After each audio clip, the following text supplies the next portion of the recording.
Welcome to Love, Lust, Betrayal. Before we start the story, please subscribe and press the bell icon. Let's dive into story. Mark walked through the front door of his country home at mid-morning on Wednesday. He hadn't been there since last Sunday. All he wanted to do was pick up some things and leave again.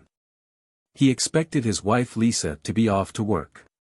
Mark went into the kitchen to make a cup of coffee and noticed the handcuffs and strip of duct tape still lying on the table where he had left them. The kitchen towel was still lying on the floor where he had thrown it after wiping his face. The video camera was still on the tripod next to the kitchen table. The chair he had broken and knocked over was still on the floor. Instead of coffee, he opened the refrigerator and pulled out a bottle of Diet Coke. "Where the hell have you been?" Lisa asked angrily, entering the kitchen. Mark didn't look at her and didn't answer. He walked past her into the bedroom to gather some clothes, but she grabbed his arm. "I asked you a question," she said angrily. Mark stopped and turned to look at her. The woman he had married 7 years ago, the woman he loved, but now the woman who had devastated him. "Let me go," he said softly. Peg looked at him. There was no expression on his face. Mark's eyes seemed dull and lifeless. She let go of his hand and let him pass. Peg picked up the handcuffs, duct tape, and kitchen towel, then walked over to the trash can and unceremoniously tossed them in there.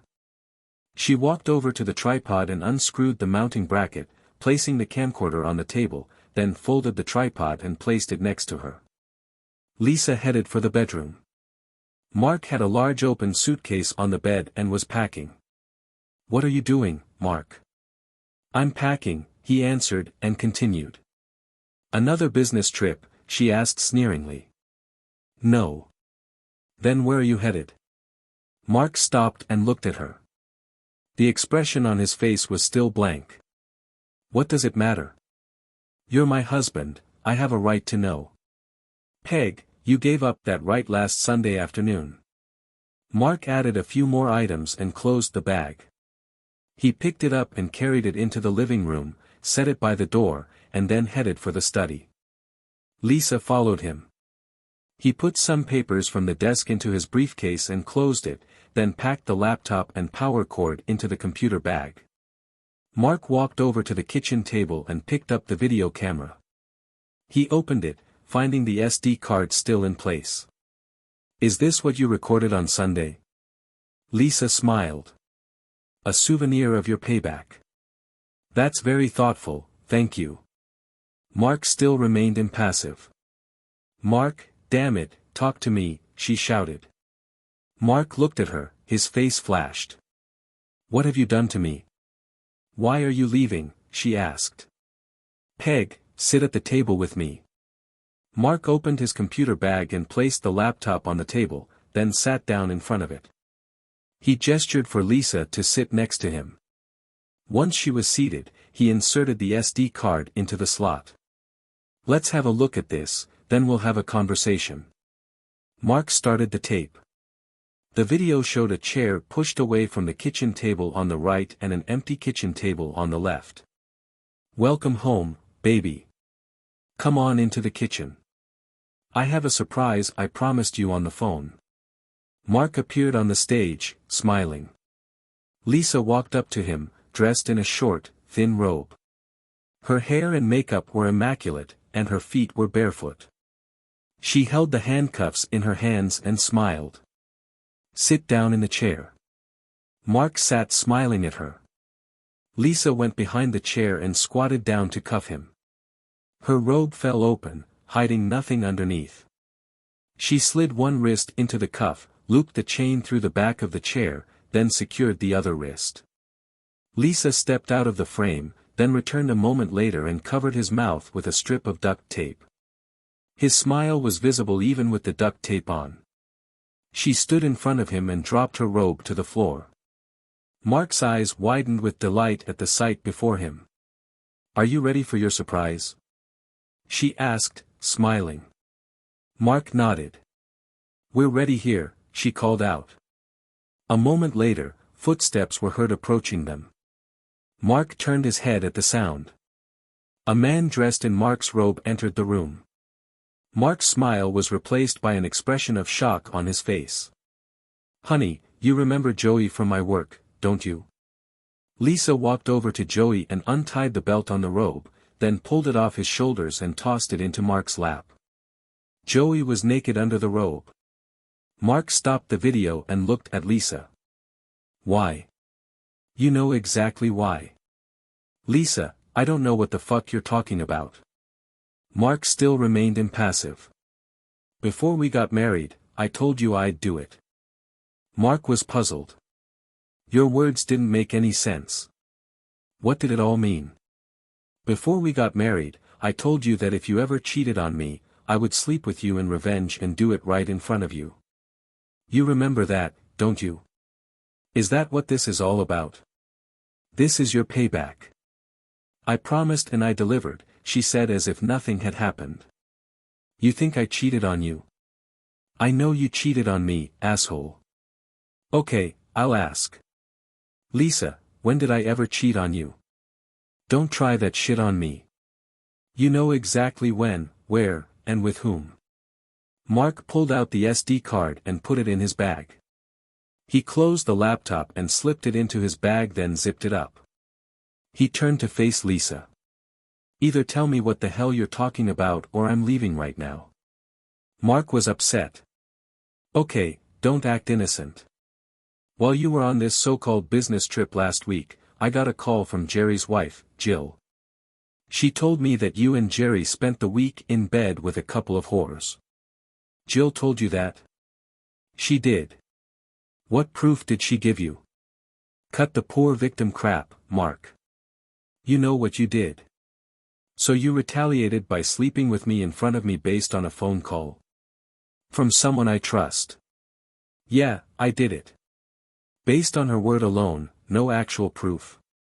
I didn't need any. Peg, you handcuffed me and slept with a man right in front of me, humiliated me all based on what someone told you. Payback, that's exactly what I did." Mark shook his head, still puzzled. "You didn't tell me why, you didn't talk to me about it.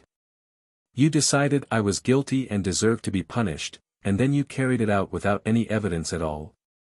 "Yes, so now we're even." "Even?" "Yeah, even. Not that it matters now, but there's a couple things I'd like to say." "Go ahead, I'm listening." "I was at a conference all last week. Jerry wasn't even there. He was fired from the band 2 months ago for having an affair with the receptionist at the office, and I haven't seen him or heard from him since he left. I was a speaker at a conference. I sat at a table on stage from 7 in the morning to 10 at night every day of the conference. The entire week was videotaped. After the sessions, the group met daily until midnight to discuss and plan the next day. I have numerous witnesses regarding my whereabouts. I never left the hotel until I went to the airport after it was over. So you deny it, completely. I don't believe you.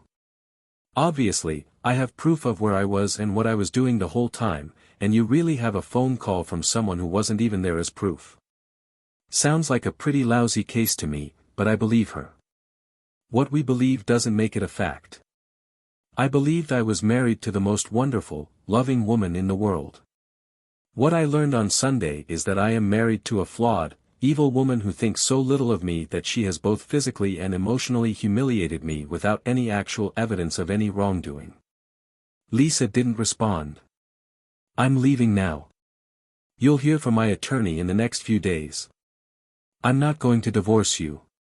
That's what this was all about. Now we're even. Lisa, I didn't cheat on you. Weren't you listening? I'm not an idiot. Of course I listened. You still think what you did was justified?" "I do." "Then we have nothing more to discuss. Just bloody well call Jill and find out what evidence she had. I'd really like to know. Though really, it doesn't really matter much right now." Without another word, Mark walked out of the house. He went to his hotel room and burned the video onto 3 DVDs. Mark had already made an appointment with his attorney and went to the place where he had started the divorce proceedings. The reason for filing would be adultery. He gave a copy of the DVD to his attorney. The prenuptial agreement would be valid and supported by the evidence on the DVD. Mark himself handed the documents to Lisa when they were filed. The attorney made suggestions on financial matters that should be taken care of immediately, and Mark took care of them as soon as he left the attorney's office. His cell phone was put on silent mode, and when he got to his hotel room, he checked it. The first call from Lisa came in about 5 minutes after he left. Then nothing was heard for about 2 hours. Calls after that came about every 5 minutes or so. He listened to only one voice message, the first one after the 2-hour break. "Oh my God, Mark, I finally got through to Jill. She was drunk. Please call me. I made a mistake. Please call me." Mark deleted all her calls and voicemails without listening, and then deleted her text messages and emails. The calls, texts, and emails continued. He reviewed the numbers as the calls came in. Mark also received calls from Lisa's father, mother, and sister. He called Sean, her father, back. "Hey Sean, it's Mark. I know who the hell it is. You're not the only one who can read. What the hell did you do to my daughter? I didn't do anything to her except not return her calls. Oh damn it, she's hysterical. What the hell is going on? Sean, if you want to know what happened, you're gonna have to talk to Lisa. I'm talking to you, damn it." He was angry. "You're wasting your time. Talk to her." Mark remained calm and civil to him. "Did you sleep with someone or something? Talk to Lisa. You son of a bitch. I should come over there and kick your ass. Sean, listen to me. If you want to know what happened, you're gonna have to find out from Lisa. I'm not discussing this with you or Mary or anybody else. Talk to Lisa. You asshole, you really cheated on her, didn't you? Goodbye, Sean." Mark ended the call. Sean called back almost immediately, but Mark ignored him. This was quickly followed by a call from Mary, her mother. He deleted their voicemails, then went to dinner and returned to his room for the night. Thursday morning, he bought a new cell phone but kept his old one as well. He went to his office and took an extended vacation. He also gave them his new number but asked them not to share it. When he got to the far end of town, he rented a small furnished apartment and signed a 6-month lease. Mark went to the grocery store for groceries and household supplies. By the end of the day, he had the house in order. Friday morning, his lawyer called. He met his attorney at the courthouse, signed the papers, and after filing, he was given a copy for Lisa. Her copy did not require a signature. But the attorney told him to be sure there was an impartial witness to what she was served. Mark called Lisa, and they arranged to meet for lunch at a restaurant they frequented. When Lisa arrived, Mark was already waiting for her at a quiet table at the back of the room. She was dressed and dolled up in a duffel. Lisa looked well. As she approached, he stood up. Lisa put her arms around him, and when she tried to kiss him, he only put up his cheek. It wasn't what Lisa had hoped for, and that was obvious from the look on her face. She sat down at the table facing him. "Mark, I've made a mistake. I want us to put it behind us and move forward." "I agree. It's time to move forward." Mark declined the waiter's services. It was Lynn. They had known her for a long time. "What can I get you to drink?" she asked, smiling. "2 Diet Cokes," Lisa replied. "Lynn." "Stay a minute," Mark asked. He reached out and took the divorce papers, then handed them to Lisa. "Lisa, these are the divorce papers. Lynn is my witness that you have been notified." "Thank you, Lynn." Lisa turned pale as she looked at the papers. Lynn went to get their drinks. "Mark, you said you wanted to put this behind you and move forward." "That's exactly what I'm doing. I'm moving forward." "But Mark, I made a mistake." That's not what I meant. Lisa, we've been married for over 7 years. Until Sunday, they were the most wonderful years of my life. I've loved you like I've never loved anyone and probably never will again. Don't throw that away, Mark. We have a great marriage. It was. It won't be. Last Sunday, you ruined our marriage and my love. I made a mistake. Don't you see that? Let me tell you what I see when I look at you or when I close my eyes. I see the woman I loved. I see him having her on the table in front of me and telling me how much she likes it and how much better a lover he is than I am. That's what I see now, Lisa. Not the woman I cared about. You killed her that day. But Mark, it was all a mistake. No, it was very deliberate. The reason you did it was a mistake. Not the act itself. I told you that if you cheated on me, I would have revenge sex in front of you. You knew what would happen and you even agreed to it. Yeah, I did it knowing it would never come to that. What did I tell you would happen if you cheated on me? Lisa lowered her gaze to the table. You said you'd divorce me. Did you agree to that?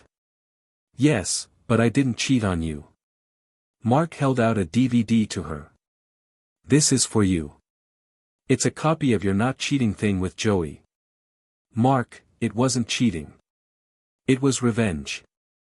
Lynn returned with their drinks and took their lunch orders. Lisa, sex outside of marriage is adultery and unless both parties agreed to it, it is considered cheating. We can work this out, Mark. We'll see a therapist. No, Peg, we can't. You showed me the side of you that destroyed the woman I loved. You killed her as surely as if you'd cut out her heart. But you didn't. Instead, you ripped out my heart. I don't want a divorce. I will fight you. On Sunday, you showed me a different side of you. I have another side too.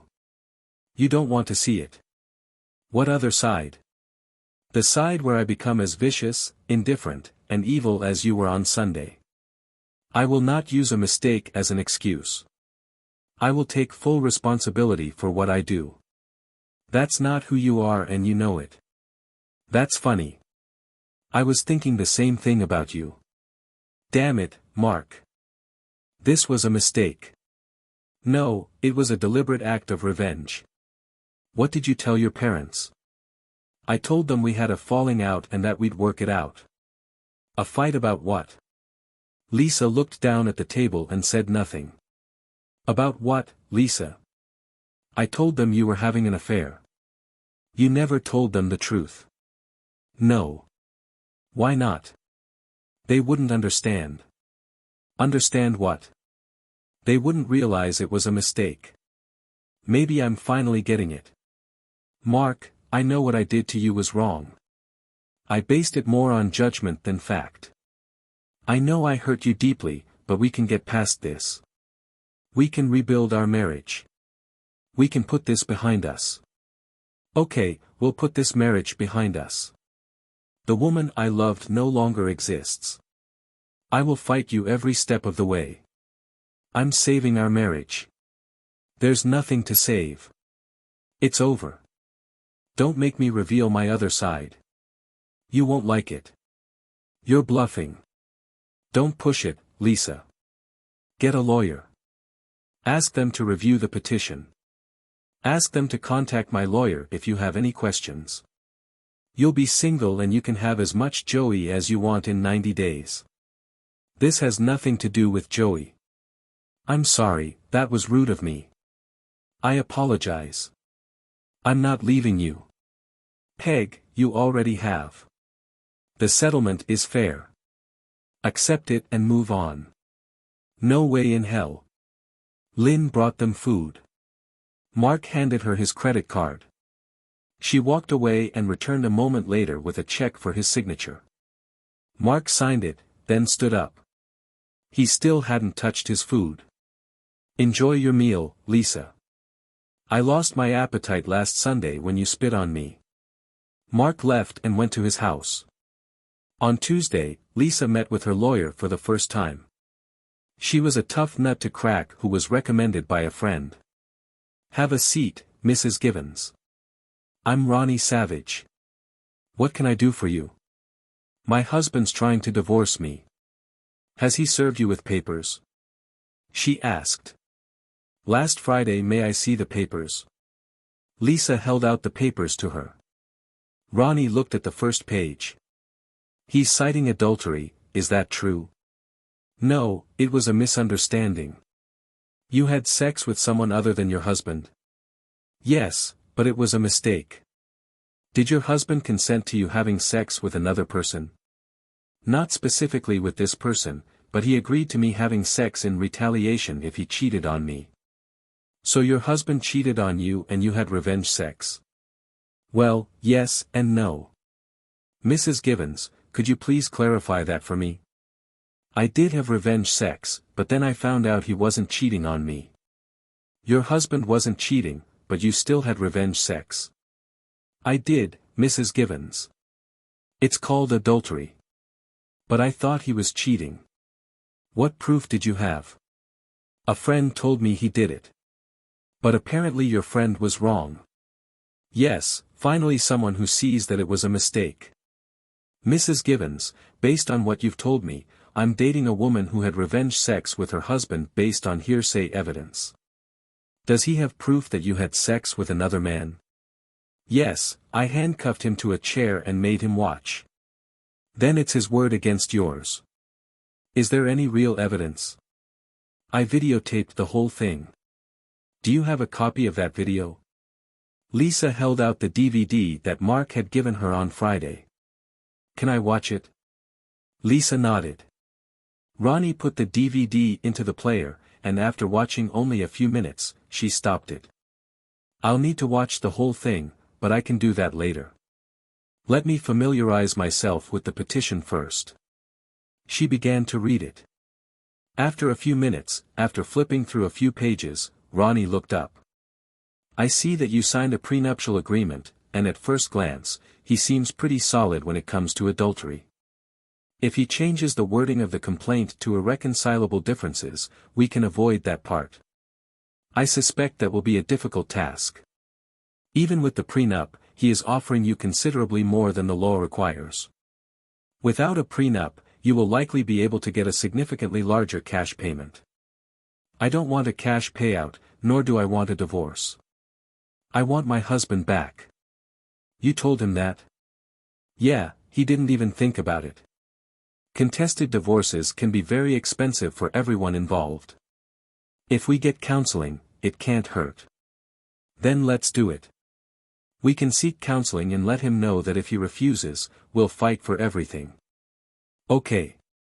Do you have any dirt on your husband?" "You mean criminal stuff?" "Anything. He's as spotlessly clean as can be." "Has he ever hit you or threatened you?" "He never even raised his voice to me."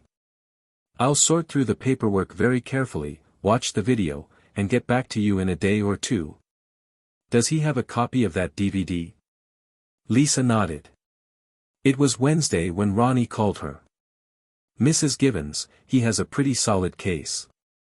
The video you recorded is very damaging and you don't want any judge to see it.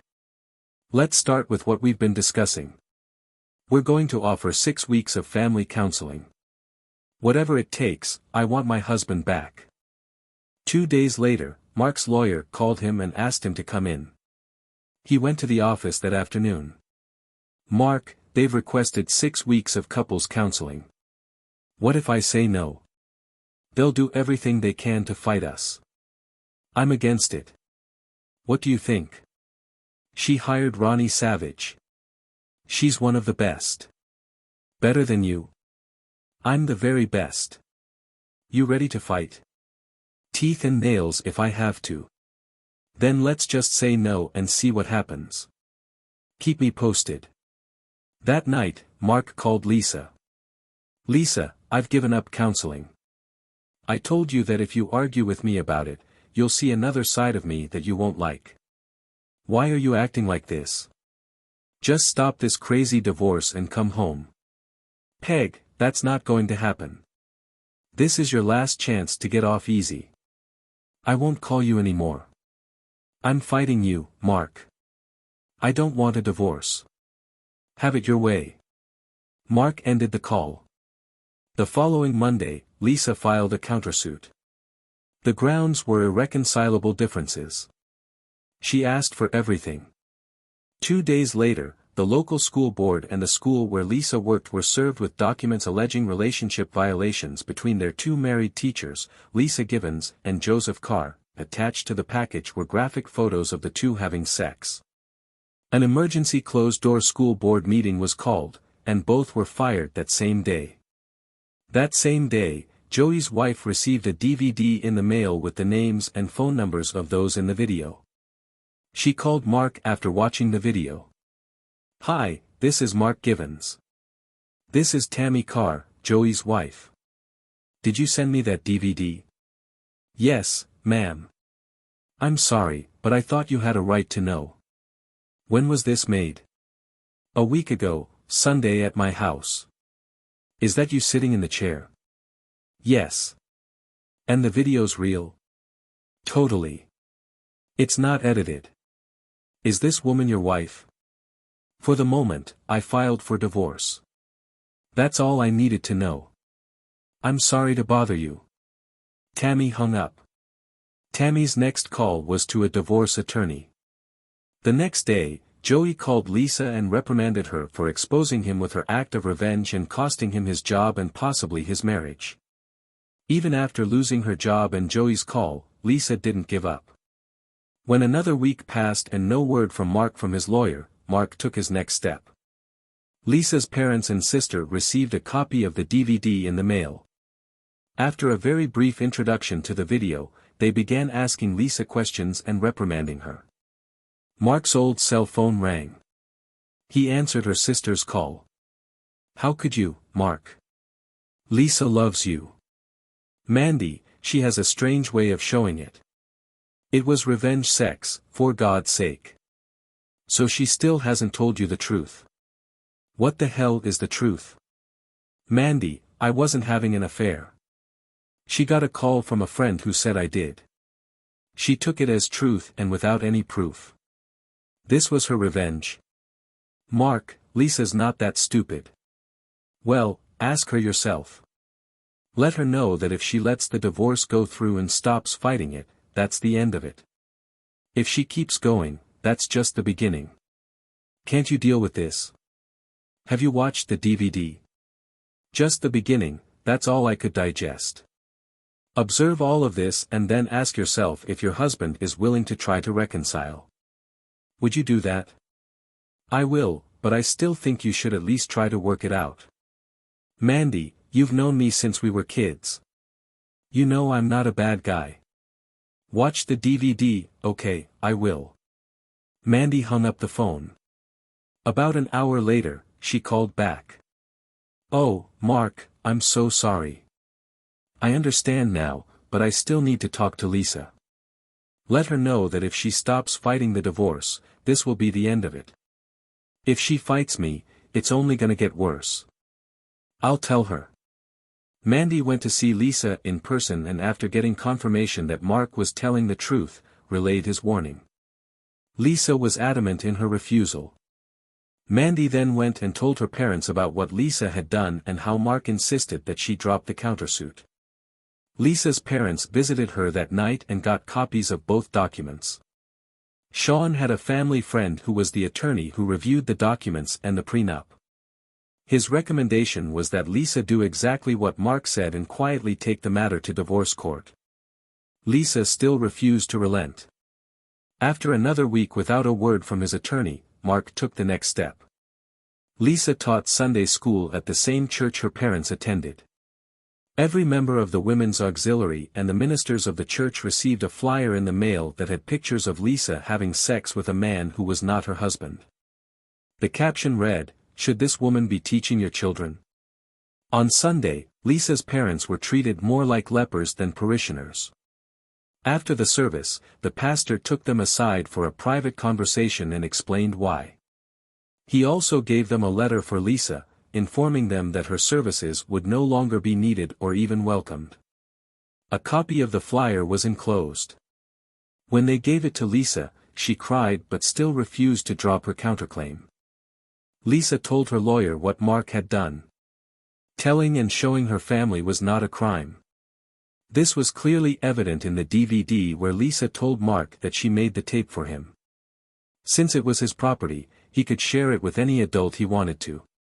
The flyers were sent out anonymously, so without a thorough investigation, they could not be traced back to Mark. Ronnie recommended that she drop her countersuit. Lisa's family begged her to drop it. It was now affecting their lives. Sean called Mark and shared his concerns. Mark repeated his demand to Sean. Still, Lisa insisted. A few days later, Lisa's neighbors and all their friends received similar flyers signed only with Lisa's name and contact information. Lisa's phone and email exploded with nuisance calls and messages. Trash was dumped on her car, driveway, and lawn. Mark waited another week before posting on her social media accounts. It started with innuendos, then progressed to photos with blackouts strategically placed in all the right places. A few days later, Lisa received an email from a porn site thanking her for the video. When a news crew showed up at her door, she finally called her lawyer and withdrew the countersuit. She asked for a meeting between her and Mark. Mark agreed on the condition that it be done at his attorney's office. They met a few days later. Lisa looked like a shadow of her former self. She had lost weight and, judging by her appearance, was also sleep-deprived. "Lisa," Mark said, sitting down at the table across from her. "I've dropped the countersuit." "You won." "No, Lisa, I lost. I lost the woman I loved. I lost my marriage. I lost everything that was important to me. There really is a side of you that I've never seen. I'm sorry you had to see it." "Mark, I don't know what to say. I can't show my face anywhere. I'd have to leave even to get a job. I can't stay here either. Everyone we've ever known treats me like a leper too. We've both lost everything, haven't we?" "Yes, Peg, we did." Mark's eyes were on the verge of tears. "I know it's too late now, but is there anything I can do to undo what I've done? Besides figuring out how to turn back time?" "Yeah, besides that." "I don't think so, Lisa." Mark stood up, getting ready to leave. Lisa stood up and held out her arms for one last hug. Tears were streaming down her cheeks. Mark took a step toward her, then stopped. Tears ran down his cheeks. "I can't, Lisa. I'd feel like I was cheating on the woman I loved." He stood looking at her for a moment, then turned and headed for the door.